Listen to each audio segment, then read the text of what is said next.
মকরদুর কিছুটা সত্য কাহিনী অবলম্বনে আমরা জানি যে মকর পরব আমাদের হয় পুরুলিয়ায়।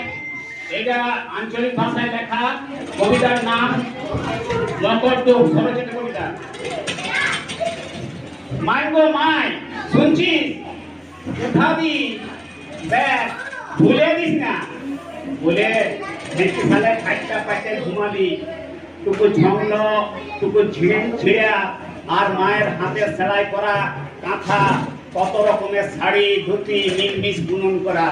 মুখ ঢুকালি গরম পালি, শুনতে পালি লে বেটা লে, উঠে লে, ইতে আমি আছি, ঘুমা আছি আমি।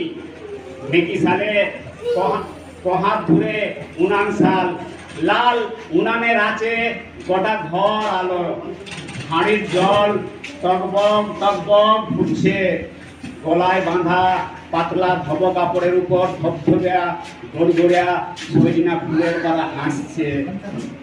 মুরগাটা ডাকছে ডাকছে তো ডাকছে, তার মাঝে মা ডাকে, বাবু রে বাবু, উঠ উঠ, উঠবো বলেছিলি।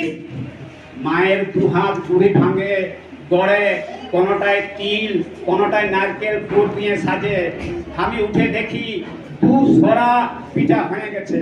দেরি করে উঠালি যে গো, এখনো আন্ধার আছে রে, মুহাত ধুয়ে আয়, একটু লাগিয়ে দে, তারপর পিঠা খায় নদী যাবি, ডুব দিবি।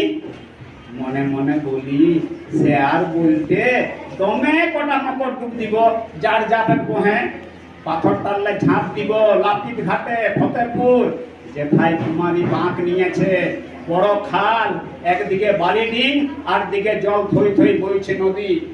ওখানটা বড় টানে, গরম পিঠা গরম টক জাগে, আর গুড়ির গন্ধে মন ভাবে উঠে, হে মন ভাবে উঠে। গোড়া কথা পিঠা খালি, গোড়া কথা পিঠা তেল গামছার সঙ্গে বাঁধে দিলি, খাবো আর দিব, আর খাবো আর ঝাঁপ দিব। তখন তো আন্ধার ফাটবো, বাজ বহাল এক এক করে ডিঙায়, একা পৌঁছায় কুমারী খাল। স্বপন গুমনা সুরা কারোর দেখা নাই। কাল তো কথা হইল সানবেলা, আসবো সবাই ভোরবেলা, ওই এও না। মন করে হসকাল হসকাল, নদীর ধাসরাঙ্গের পাথরগুলার মাঝে আমি ঠাই হুলহুলা বাতাস বইছে, শুধু ফুটে বাঁধা গরম পিঠার ভাত গন্ধ সঙ্গে। যদি সাত বহনি আসে ভাবতেই গাটা লিপলিটা বাতাসের পারাসি হয়ে উঠল। বার কত কলমা পড়ে ফুঁকে দিলি বুক ছাকিটায়, মনটা শক্ত করলি, তেল মাখলি তেল ঘষলি।